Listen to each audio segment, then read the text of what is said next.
하박국의 저자인 선지자 하박국에 대해서는 알려진 것이 거의 없습니다.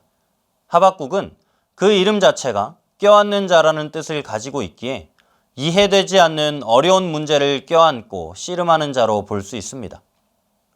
하박국이 언제 기록되었는지 정확히 알려진 것은 없습니다.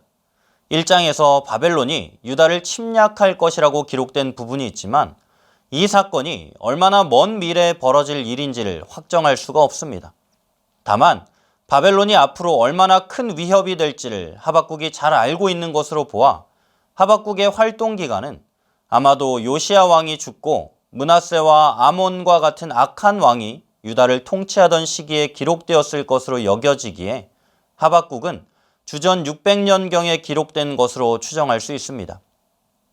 하박국은 유다의 도덕적, 영적 타락이 급속하게 진행되는 것을 보았고 이로 인해 그는 깊은 고뇌에 빠져 하나님께 기도합니다.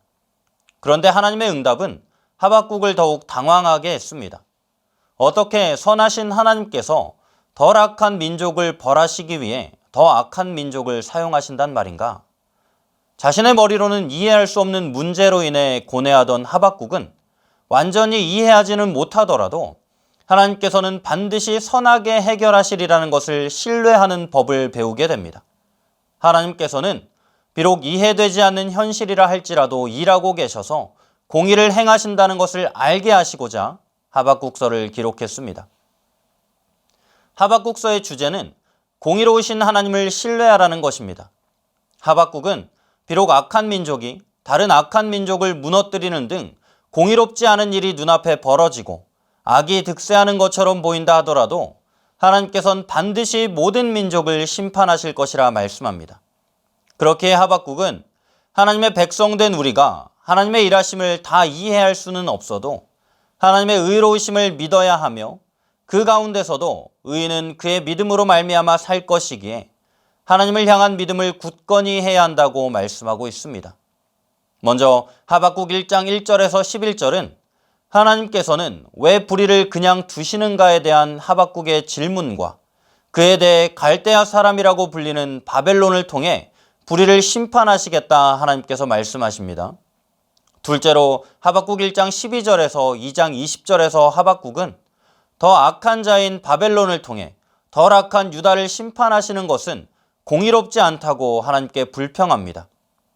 그러자 하나님께서는 모든 악이 궁극적으로는 다 멸망하게 될 것이며 오직 하나님의 영광을 인정하는 것이 세상에 가득하게 되리라 말씀하십니다.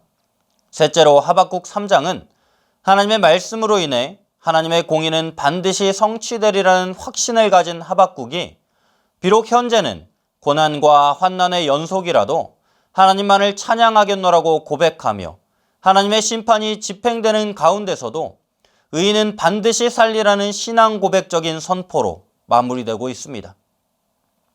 하박국서는 절체절명의 국가적인 위기 속에 많은 이들이 죽고 포로로 끌려가게 될 상황을 마주한 하박국 선지자의 심경을 우리에게 잘 보여주고 있습니다. 하박국은 이 모든 고난이 하나님의 계획이기에 온몸이 떨릴 만큼 두려워하게 되지만 그럼에도 반드시 구원하실 하나님으로 인해 기뻐하며 하나님을 신뢰하기로 결정합니다. 하박국서를 통해 비록 지금 절망 가운데 있다 할지라도 하나님은 자기 백성을 반드시 구원하신다는 진리를 발견하여 위로를 누리시기를 소망합니다.